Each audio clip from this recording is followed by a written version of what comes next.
fruto de tu vientre, Jesús. Santa María, Madre de Dios, ruega por nosotros pecadores, ahora y en la hora de nuestra muerte. Amén. Tenemos la continuación del Evangelio del domingo pasado. Este Evangelio que podríamos llamar del discurso de la comunidad, nos ponía de presente en el domingo pasado la necesidad de la corrección fraterna y después de la oración. Cuando dos o más se reúnan en mi nombre, mi Padre los atenderá. Y en la continuación de ese Evangelio diríamos que hoy es la temática del perdón. Nosotros, para comprender mejor la necesidad del perdón, como para ser realmente dignos de ser hijos de nuestro Señor Jesucristo, necesitamos tener muy profundo la idea seria, real de perdón. Contrastemos un poco lo que era la sociedad en el antiguo mundo, las sociedades antiguas antes de la venida de nuestro Señor. Regía, y era en lo mejor de los casos, la ley que llamamos del talión, ojo por ojo, diente por diente. Y ya era un gran avance, porque conocemos legislaciones de la antigüedad en que a la persona se le mutilaba cortando un brazo si había robado algo, cortando aquello, cortando lo demás, la pena de muerte, mil cosas. Y cuando llega nuestro Señor en la plenitud de los tiempos, el mundo conoce lo que realmente es el perdón y la misericordia. Aquello que hacía tantísima falta al relacionamiento humano para comprender con más perfección lo que es Dios nuestro Señor, como Él es nuestro Creador, nuestro Redentor, nuestro Padre. Tenemos una cantidad de evangelios en que esa noción de perdón, de misericordia, están clarísimos. Nuestro Señor mismo, autor de una cantidad de parábolas, cada una más linda que la otra, nos recuerda, por ejemplo, esa parábola del hijo pródigo. El padre, el papá, que está atisbando de lejos a ver si el hijo regresa para perdonarle. Conocemos ese hecho tan lindo de la vida de nuestro Señor, en que le llevan una mujer cogida en adulterio, que nuestro Señor empieza a escribir en el suelo y todos aquellos que la acusaban se van retirando, porque nuestro Señor está escribiendo todas las faltas que esos que acusan a la mujer tenía. Nuestro Señor se incorpora y le dice: mujer, ¿dónde están los que te acusaban? Señor, todos se han ido. Pues yo te perdono, no vuelvas a hacerlo, vete en paz. Cosas que antes la humanidad no conocía. En fin, tenemos tantos y tantos ejemplos. Al propio San Pedro, que es hoy quien pregunta a nuestro Señor cuántas veces debo perdonar, podríamos nosotros preguntarnos cuántas veces nuestro Señor no le habrá perdonado al propio San Pedro. El Evangelio, pues, nos trae eso. Acercándose Pedro a Jesús, Señor, si mi hermano me ofende, ¿cuántas veces tengo que perdonarlo? Hasta 7 veces. El mundo judaico estaba muy impregnado, en el mejor de los casos, de la ley del talión. Y en la legislación que aquellos doctores de la ley, los sumos sacerdotes y demás, habían agregado a los 10 mandamientos, se contaban 613 arandelas, si ustedes quieren, que hacían insoportable el cumplimiento de la ley de Dios. 613 accidentes más, si ustedes quieren. Y estaba contemplado que hasta 4 veces la persona debería perdonar. Pues San Pedro, diríamos en un arrojo así de mucha generosidad, le pregunta a nuestro Señor: hasta 7 veces. 7 pues es un número que en las Escrituras habla de perfección. 7 son los sacramentos. Y nuestro Señor, ¿qué le contesta? No te digo hasta 7 veces, sino hasta 70 veces 7. Es decir, hasta perfección de perfección. 70 veces 7. Y nuestro Señor inventa esa parábola de ese rey que llegando y pidiendo cuentas a uno de sus siervos, este siervo es un siervo que no tiene condiciones de pagar lo que le debe al rey. Debía 10.000 talentos. Si eso lo fuéramos a expresar hoy en moneda corriente, diríamos una cantidad sideral, imposible de pagar. Nuestro Señor dice una cosa muy bonita. Por esto se parece el reino de los cielos a un rey que. Y viene la parábola.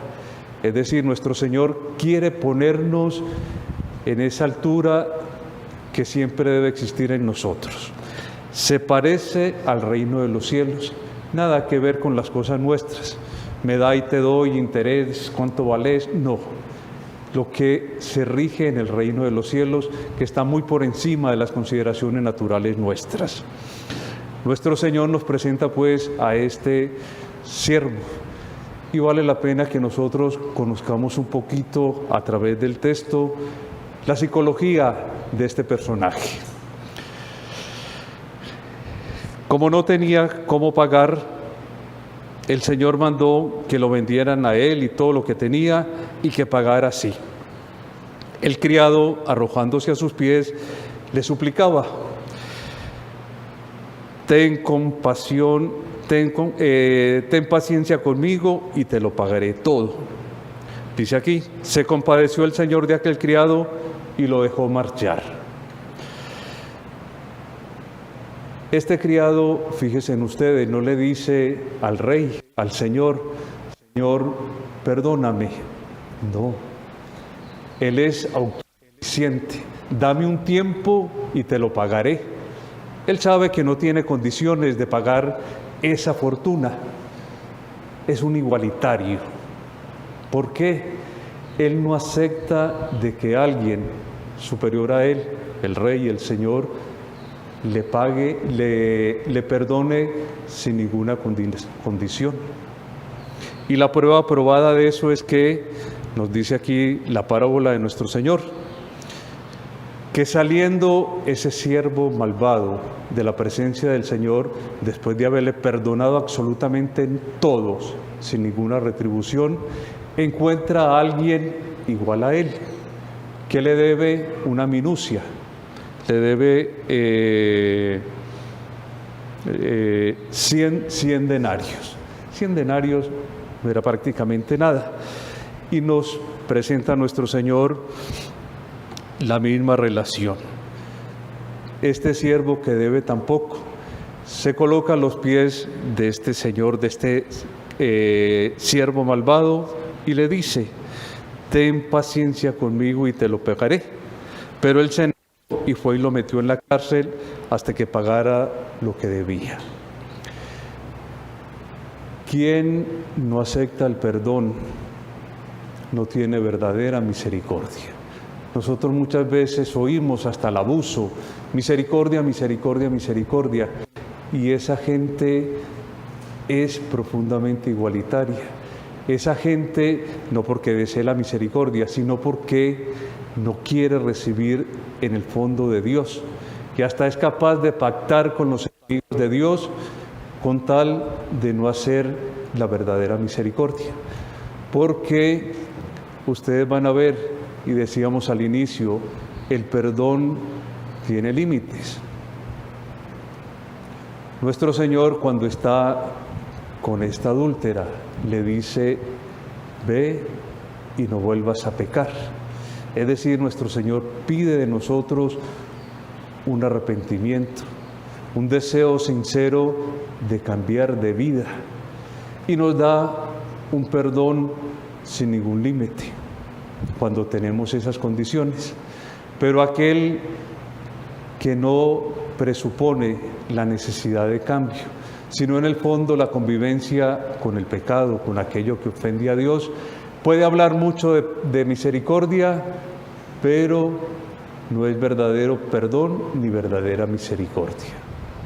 Y fijémonos nosotros que muchas veces esas personas, delante de quien tiene un pequeño defecto, o incluso que no tenga defecto ninguno, es de una intolerancia total. Tengamos mucho cuidado en eso. Nos exhorta esta liturgia de este domingo 24 a ser misericordiosos, a dar con facilidad el perdón. Todos, en principio diríamos, gustamos de ser perdonados, pero nuestro Señor, al fin del Evangelio, nos pone la condición de ese verdadero perdón. Lo mismo hará con vosotros mi Padre Celestial, si cada cual no perdona de corazón a su hermano. Ustedes ven que ahí está el quid del asunto. Perdonar de corazón. Nosotros con muchísima frecuencia decimos o escuchamos, yo perdono, pero no olvido. No consigo no tener rencor por esa persona. Si yo pudiera, ya le perdoné, pero me vengaría. Ustedes ven que no cumple las condiciones que nuestro Señor quiere en nuestro relacionamiento con los demás, en nuestro verdadero perdón. Si no perdonáis de corazón, es decir, imaginen ustedes, no, es la realidad. Nosotros delante de Dios somos como ese primer siervo. Es decir, tenemos una deuda con nuestro Señor, diríamos, impagable. Ser criaturas de Dios, ser hijos de Dios, ¿cómo pagarle eso a nuestro Señor? Por más que hayamos caminado según la voluntad de Dios, siempre somos esos siervos que no consiguen pagar la deuda. Pero recordemos lo siguiente, cuando nuestro Señor nos da el perdón, es un perdón absolutamente sin límites. Decía Monseñor John Cladía, nuestro fundador, en el cielo pues no hay tiempo. Imaginen que en el supuesto nuestro Señor pensase de alguno de nosotros estando en el cielo, se le acercara a nuestro Señor y le dijera, fulano, fulana, se me vino a la cabeza tales y tales y tales pecados que usted cometió. Decía Monseñor John, jamás. Nuestro Señor perdona y perdona para siempre. Y la prueba probada la tienen ustedes, por ejemplo, en el sacramento de la penitencia. Cuando, dolido de haber ofendido a nuestro Señor, con la intención, dada las flaquezas nuestras, de no volverlo a ofender, nos confesamos y recibimos el perdón de nuestros pecados a través del sacerdote. ¿Qué es lo que sucede? Dios perdona y para siempre. Si ustedes quieren gráficamente, nuestro Señor borra del libro de la vida todo aquello que confesamos cuando hacemos una confesión bien hecha. Borra absolutamente todo y nunca más vuelve a recordar esos extravíos nuestros. Deberíamos hacer nuestra esta lectura que nos trae el libro del Eclesiástico a respecto de cómo debemos proceder con los otros en la línea del verdadero perdón. Nada de iras contra el otro, nada de rencor, nada de no perdonar los pecados, nada de rencor tampoco con nuestro prójimo. Es decir, proceder como nuestro Señor procede. Y una vez que nosotros recibimos de Dios ese perdón, esa misericordia, de esa fuente imposible más perfecta, nosotros recibimos ese alimento, si ustedes quieren. Esa fuente nos da ese alimento y no puede quedarse en nosotros, sino ser traspasado justamente a nuestros hermanos. Por eso decíamos de este Evangelio que es una especie de discurso de la comunidad, es decir, cómo debe ser el relacionamiento de nosotros. Que Dios me perdona, fenomenal, pero ojo, si yo no estoy dispuesto a la vez a ser un factor de perdón, no cumplo con la condición que Dios quiere de ese perdón de todo corazón. Pidámosle muy especialmente a Nuestra Señora que ella nos conceda esa gracia. Ayer celebrábamos justamente el dulce nombre de María, el nombre de María. Casi podríamos decir que María significa perdón. Nuestra Señora es tal el amor de ella por nosotros, el deseo que seamos enteramente de nuestro Señor Jesucristo, que pese a nuestras miserias, pese a nuestros pecados, ella trabaja internamente para que nosotros tengamos ese verdadero arrepentimiento y podamos alcanzar la verdadera misericordia y el verdadero perdón. Ave María Purísima.